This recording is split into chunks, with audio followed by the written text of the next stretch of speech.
area and sort of where it's at and, you know, what's actually going on. And then give an overview of a few studies that I've either just finished, one's been published last week, and just talk about, yeah, some of these different methodological approaches that are starting to come into the field, and obviously to explore this area because it's quite a complex area and it's difficult to answer all the questions and investigate what we need to with some of the traditional ways that we do things. So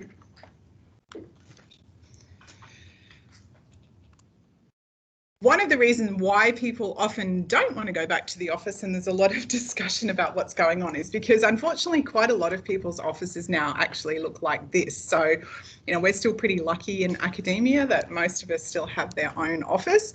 Although not too many years ago, the University of California in San Francisco decided they'd put their entire medical school into open plan. So the sessionals, the HDR students, the full-time researchers, everybody. And often it's to save money on real estate costs. That is honestly one of the big drivers. But the other one is this idea that it enhances collaboration and innovation and interaction. And it was a spectacular disaster. You can Google and read about it online, as you can imagine. Sessional staff trying to talk to their students next to someone trying to write a paper or a grant application in a setting like this. And so the full professors went into the limited number of meeting rooms that existed and hung their degrees up on the wall and just commandeered them and took them over as their offices and refused to leave. So we're throwing billions of dollars at workplace design and construction. You know, Apple have spent $1 billion on at least one of their campuses. They're about to build another one. And actually there's very little evidence about, well, how do you create an office that is effective? You know, honestly, a lot of it is architects just deciding what they think is going to be a good idea. Within the field, there is no real unifying theory, and a lot of the research, even though we've been researching this for quite a while now, since sort of the Hawthorne experiments, is very piecemeal. So we've got direct effects of individual dimensions. There's a lot of focus on things like, well, let's look at plants, let's look at air quality, let's look at privacy, let's look at territoriality. So we know that air quality will make your cognition 20% better, and that's great if we improve the air quality. But what we haven't had is this holistic response to the environment, because people don't just go into a workplace and there's just air, or there's just, that might be quite nice actually, or there's just plants, or there's just my desk, okay? And so what has happened is there are a huge range of disciplines investigating this field that are quite disparate, from architecture to environmental psych to health practitioners to real estate people. And when I did my PhD on this, I remember saying to Peter, oh, it's really interesting. I can't understand why no one has kind of brought all of the research together, because even the reviews of the field were limited to certain journals. And then I quickly understood why, because it was a complete nightmare, because everyone looks at things in a different way. So in my PhD, I essentially tried to look at developing a framework of how do people respond to the entire environment, because essentially we're getting it wrong. Most people hate their workplace, they're distracted by noise, they can't focus, etc., etc. So despite the billions of dollars, you know, we're getting it very much wrong. So, you know, we don't know, sorry, Chantal. Okay. So basically I developed a scale that looked at what are the 3 most important psychological reactions to the entire workplace. So we based that on, you know, organ and NEA. So what's the most important cognitive reaction, the most important affective reaction, and the most important relational reaction. And we use standard psychometric approaches to do that in terms of, you know, a self-report scale that would establish what these 3 reactions were to try and sort of move that forward. And they were, the cognitive one came out to be focus, obviously unsurprisingly, which is, you know, clearly if you're going to do your job, you need to be able to think and focus and concentrate. And most people in modern workplaces will say that's their #1 complaint, that they can't actually think to get their job done. And when people actually can't think, what we now know is that they actually become less collaborative. They can become more hostile and they become more withdrawn. So if you just shove everybody into one room and hope they're going to collaborate, that doesn't actually work. The second dimension on the affective one was one that was a little bit new to the field, but it is certainly coming through, much more strongly now. Just 2 days ago, there was a paper published in AMR on the role of biophilia in workplace outcomes, which is this human affinity with nature and, the role that plays. So beauty isn't like this natural human reaction that we have. It does put us in a better mood, and it hasn't really been explored. Most workplaces have been very ugly. They're grey carpets, dead plants, grey chairs. You have nice red things at Griffith. So and then the last one obviously was the relational one, and that was around connectedness. So, what is important in terms of people feeling that they belong and that they can connect, and, how do they do that? What actually facilitates that other than just thinking, let's put everyone into a room like we saw in that first photo? So that was the, I guess, the basis of the research. So we established this scale, that paper's been published, and then we wanted to look at, okay, well, we need to figure out a whole lot of stuff around that now. And one of the first things is, what are the antecedents of these reactions? So it's great we know that people need these 3 things from their workplace, but what actually do we do about that? Because right now there is no guidance in the literature, in any theory, in practice, as to, if I was to say to you all, go and build your ideal office tomorrow, there is no guidance how to do that.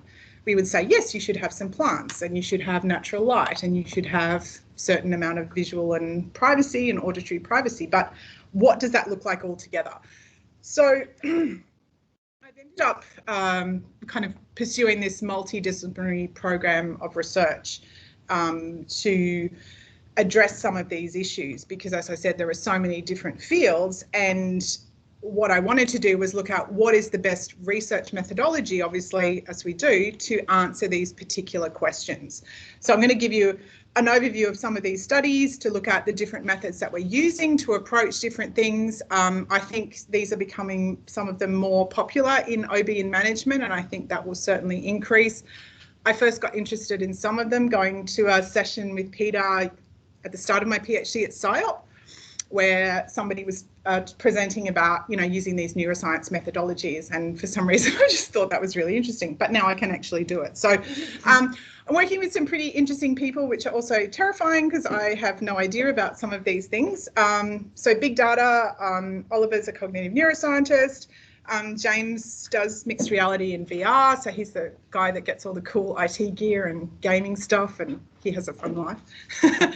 And then Kirsten came out from UCL in London and did a research, visiting fellow with me just before COVID, which was fantastic.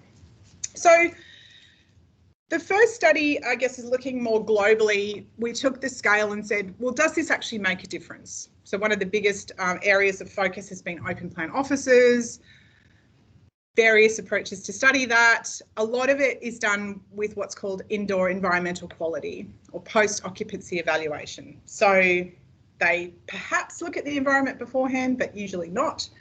And they design something, put everyone in, and give them a survey and say, oh, look, everyone loves it and they're really productive now because they said they were.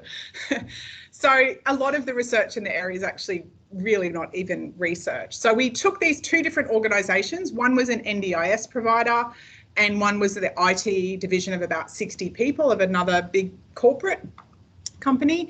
And we looked at them over 4 years. And so we did a range of different methods. So qualitative, we did run my scale and look at some of those, tied them to certain outcomes, but obviously with such small numbers, that wasn't really the main focus.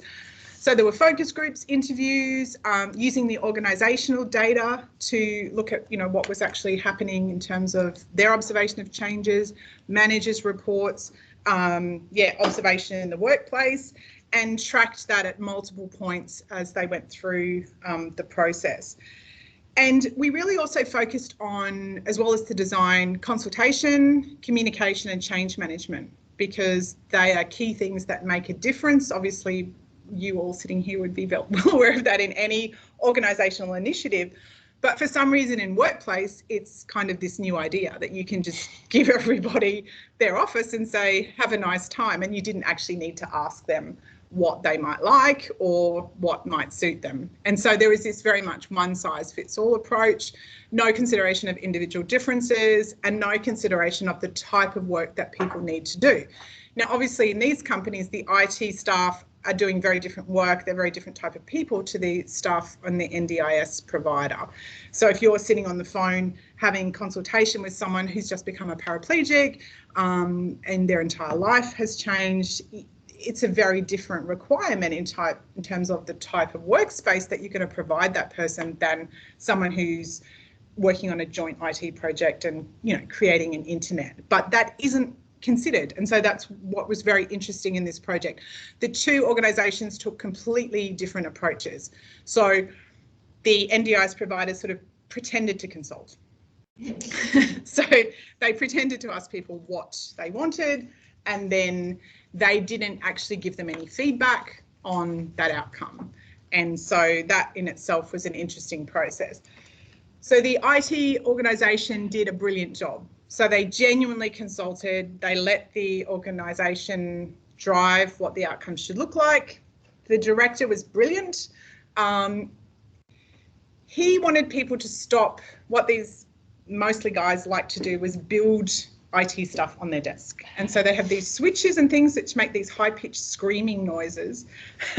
And their desks actually look like this, you know, you just can't, but they liked it. It was very comforting for them to be able to build things on their desk. And he said, I want them to stop that. I want more interdepartmental collaboration and communication. I want them to build things somewhere else. But he put the guy who was the biggest objector to that in charge of a group to say, design where you'd like to do this, how you'd like to do this, away. It just can't be on your desk. That's the only rule. And they came up with a brilliant solution. So I'll show you a few photos in a minute. The NDIS provider, after they'd got the consultation, I went to the project manager and I said, so what's going to happen? And she said, well, we've decided to go to activity-based working, which is a form of hot desking when nobody has their own desk. And I said, oh, did anyone say that they wanted that? That doesn't suit a lot of employees, and it certainly wouldn't suit the type of employees in that company.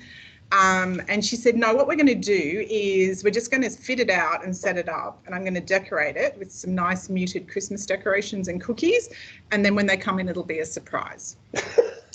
So, I'm not kidding. And I said, I think you're going to need more than muted Christmas decorations to get people to be excited about the idea that they now no longer have a desk. And each day they're going to have to find somewhere to sit, to talk to their clients on the phone.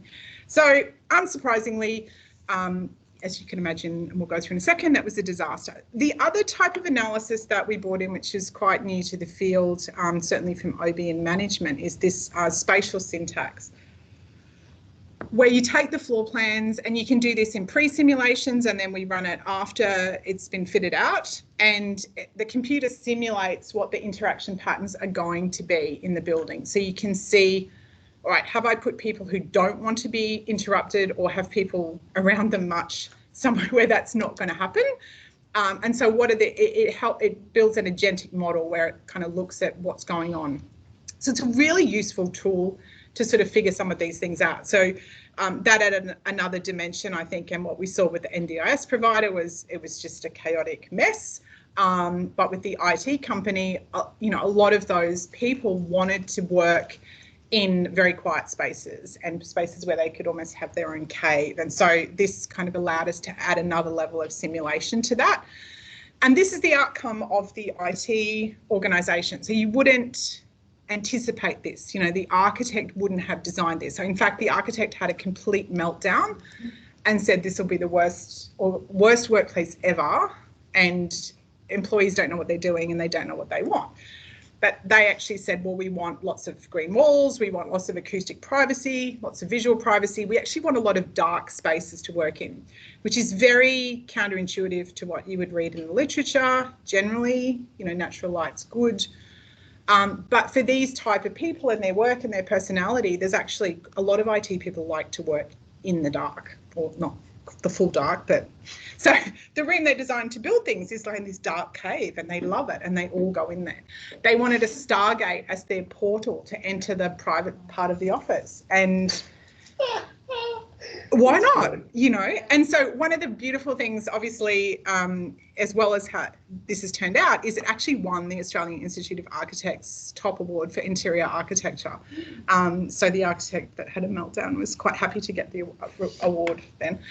But the 127 on the ground, they actually wanted to engrave this on the floor. And I think this really shows when you get that buy-in and you get the culture and you get the engagement, how that translates into that ownership of the space and it being effective. So in IT speak, that actually means coming home, like looping back to home.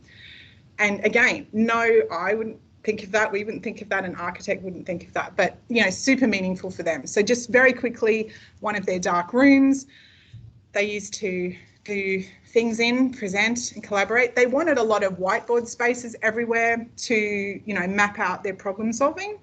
So the physical space does act as a cognitive scaffold, you know, so that was brilliant. But they also wanted these Lego walls, which got resistance. But over 4 years of me going there, every single time they are building, and I don't know if you can see that, but there's little Lego people helping each other up, and they're kind of enacting what's going on in their organisation on the Lego walls. So it's actually a really great symbolic meaning in terms of them communicating with each other. So little things like this that you wouldn't uncover in a survey, and hence why we took this approach to really go into real granular detail.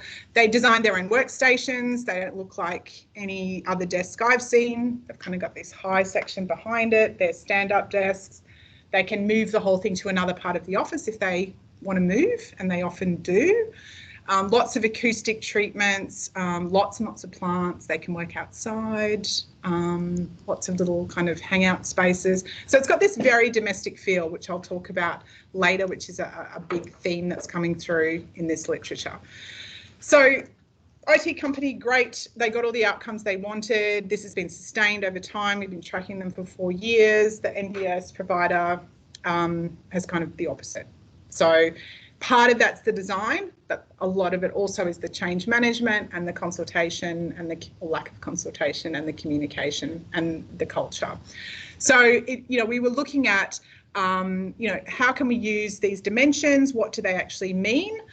So we got a good feel from that with this study. This one's about to be submitted. So finally, it took a very long time. But then I wanted to look at, well, how do we figure out these antecedent dimensions and perhaps a different way of doing that? Now, because this is a good example in these photos, all of these are offices. So what should we have in our office? A red frog? Should we punch somebody in the face according to the wall? I don't know that that's a great plan. Concrete, lots of concrete. Architects love concrete. People usually don't like concrete much.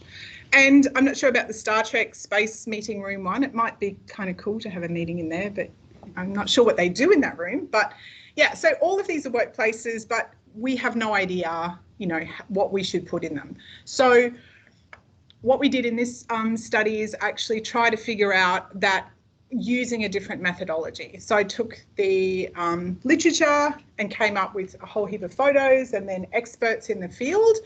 And we selected nearly 50 photos and developed a code book that had 60 odd dimensions of what's in an office. Because once you sit down and start to look at it, there's actually a lot of things that you could potentially have, different types of chairs and desks and so forth. And then we presented these 40 photos on a response platform to about 2,000 different respondents. And then we asked them 3 questions from that scale and the dimensions. So do you think you could be able to focus and concentrate here? One about the affective reaction and one about the belonging reaction.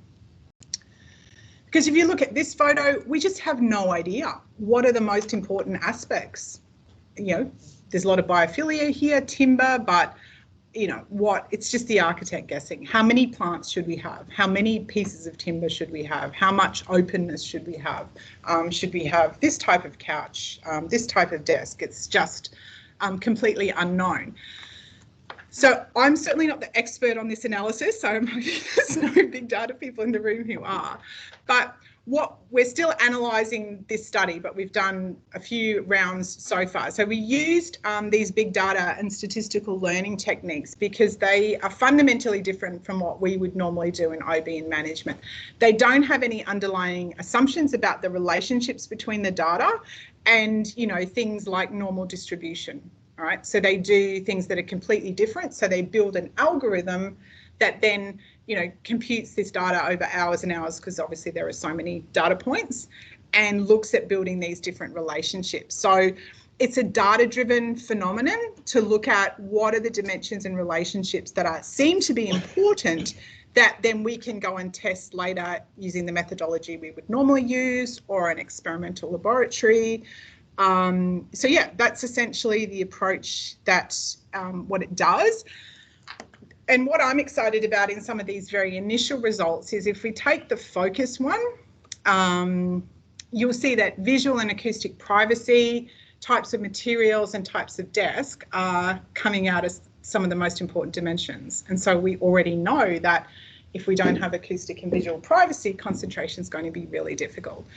So we're now going to construct these into, you know, a little bit further and test them out in terms of validation, perhaps in some focus groups. And then, yeah, we're pretty much done on this study, but it's pretty exciting to be able to actually rank these different dimensions overall, and then to say, well, if you need people to focus, you should do this, and so forth.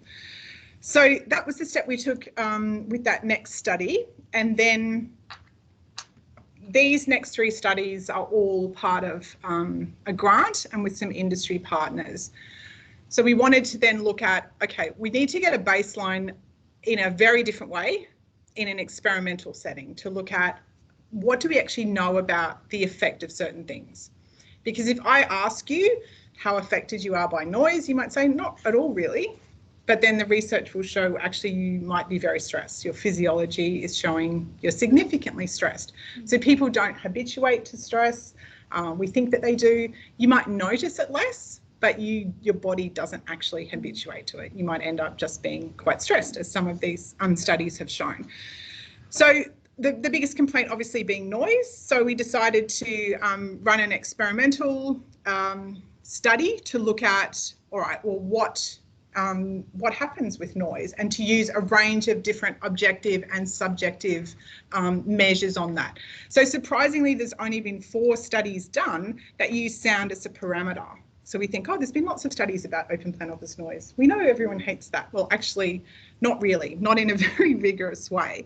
So we compared what we thought would be an open plan, standard noisy ambient noise environment with what might be a private environment, and we got people to do a cognitive performance editing task, so just a standard task. This is an exploratory study, so we're just trying to get a baseline on some of these measures. So yeah, they did this editing task, and thank you. Then we had a range of different measures. So we looked at psychophysiological stress, and we measured that via skin conductance level, heart rate, and heart rate variability. So we have obviously wire people up to all of these things, and then get them to conduct the tests that we want them to do within the setting. And then we looked at mood using both PANIS in a self-report response, and then this new technology, facial recognition, that's an objective measure of emotion called affectiva. And so this is the first time we've used it. It's pretty new in the research. It's starting to emerge more in different settings. But I think what we found with this particular study is what might be interesting is how people might be suppressing their emotions to their manager versus what they're actually feeling, because in the results, their mood was significantly affected on the self-report, but the affectiva, like the facial recognition, didn't really show that. And I think as managers, it's something to be really conscious of.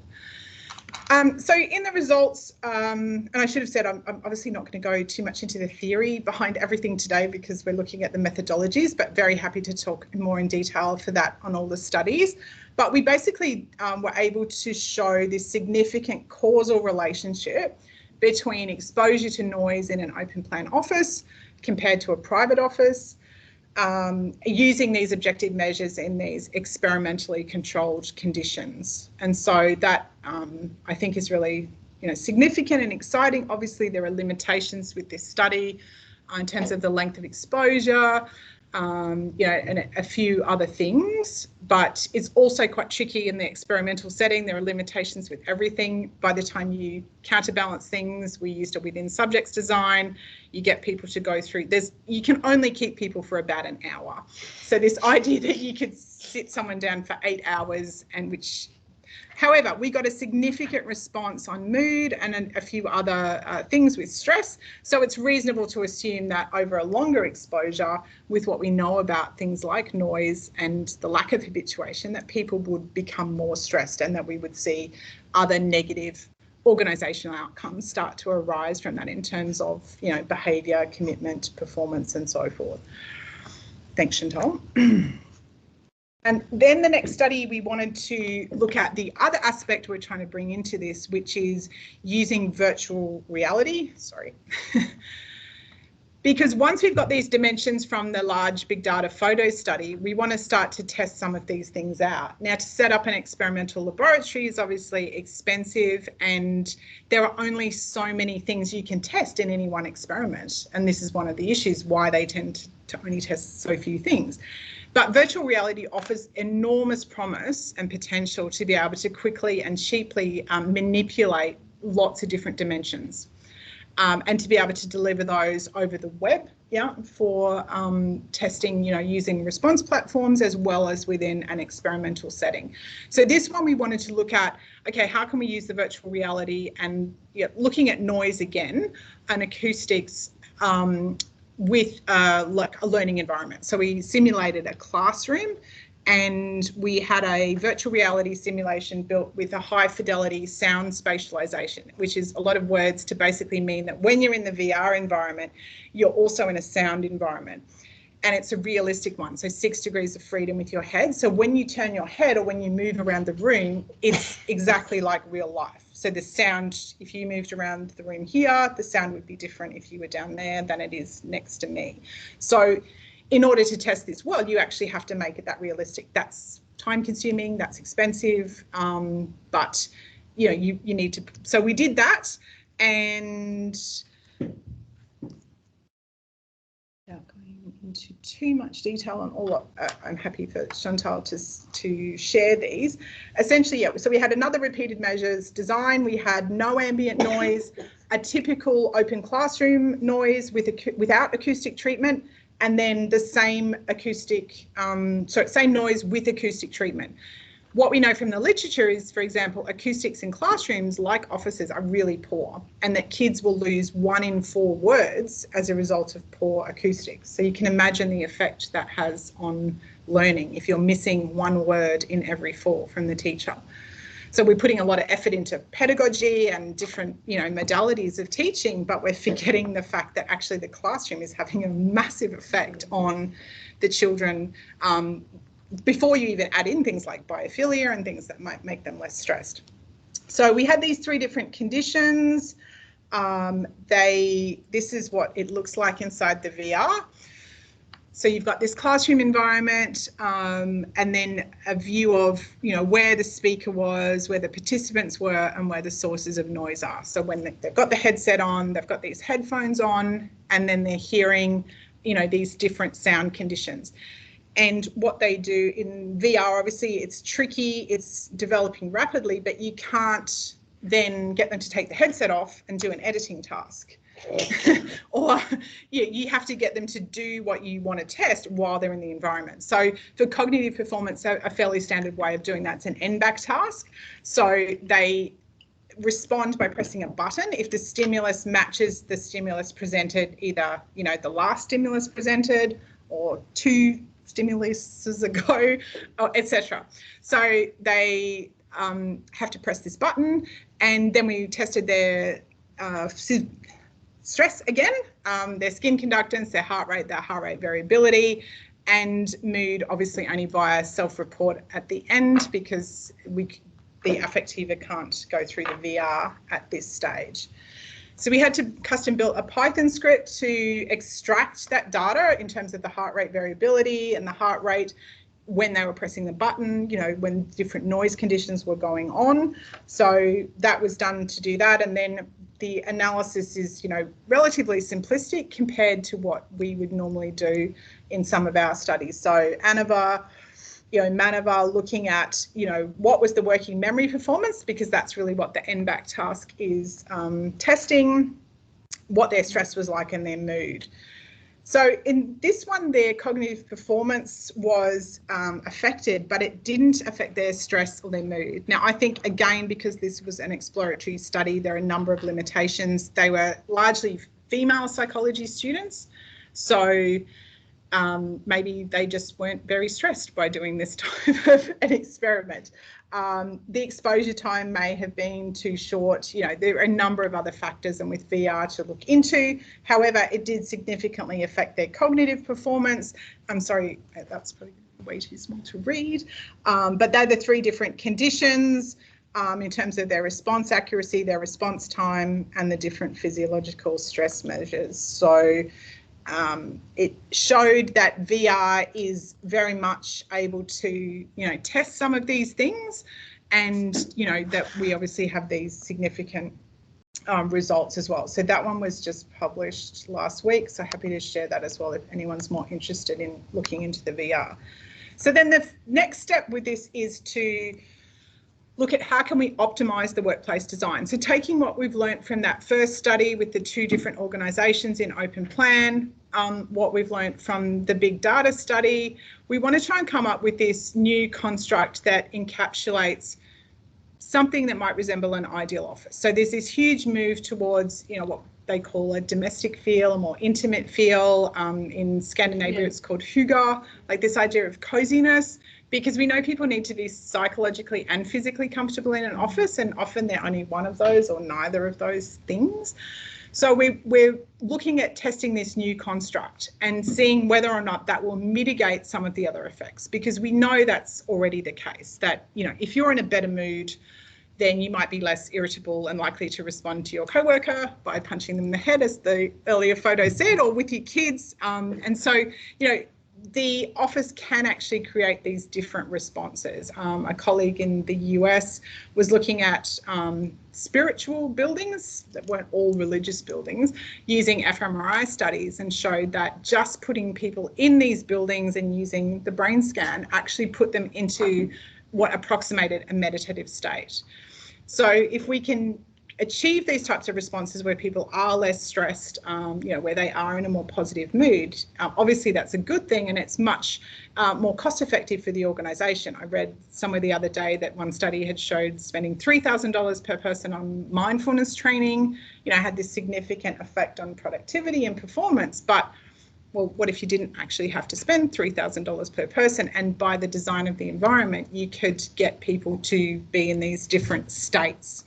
So we're looking at, basically first we're going to take experts again and take photos similarly to what we did with the last one, test those out with lots of different respondents to try and define and operationalise what this construct actually is. I doubt it will be called hygge, but something like that. And then we'll test it, mostly because people can't pronounce it and they think it just means fluffy rugs in Scandinavia and fireplaces, which it actually doesn't. And then we'll test it in the lab. So a low, medium and high dimension to look at, you know, what are the differences between these dimensions, and then test that in the lab and in the field on using the sound again, but objective and subjective measures of creativity, performance, mood, etc. So that's where we're at with that one. We've just started that one, so I'm super excited to see where that ends up. So it's super fun, obviously, and exciting and interesting to use all of these different approaches. However, there are challenges with it. One thing is I found it's really important to get on the same page at the start, because all of these fields have very different approaches. So architecture, for example, is basically atheoretical. Big data is atheoretical. In terms of, you know, the neuroscientist side, they think what we do is really weird and largely pointless, that you know, if we just want to get a direct main effect of a causal response, and that's all that matters. Okay, so if we do this to the brain and that happens, that's what we need to know. And in many fields that's true, but obviously we want to know the mechanisms, we need to know why, we need to link that back to theory. And so getting everyone on the same page, and then, you know, understanding publishing in OB and management journals requires this type of approach. So that was challenging at the beginning, but we've got there now. But it's very different for me, having just worked with OB people in the past, where these things are never discussed, you know, in terms of, well, we're already on the same page about that. It's time consuming, it requires lots of expensive equipment and learning a whole lot of new stuff, which is quite stressful as well as interesting. But it gives us a really exciting opportunity to explore these research questions that otherwise couldn't be answered, and to contribute to building a body of knowledge in the field. So hopefully I have stuck to time. I have, great, and left enough time for questions. Happy